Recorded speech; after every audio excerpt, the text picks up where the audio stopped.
תצחק, אני בדרך. מה אמרת? מה? לא שמעתי.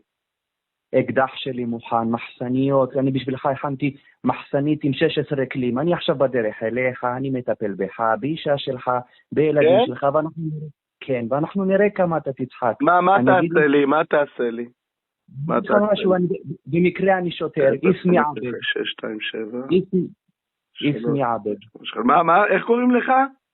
איסמי עבד, במקרה אני גם שוטר בעצמי, אני עכשיו בדרך אתה אליך. שוטר? איפה אתה שוטר?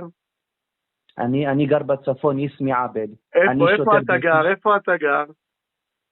אני עכשיו בדרך אליך, איפה אתה גר אבל? בוא, שיהיה יותר קרוב, שנבוא אליך. איפה אתה גר?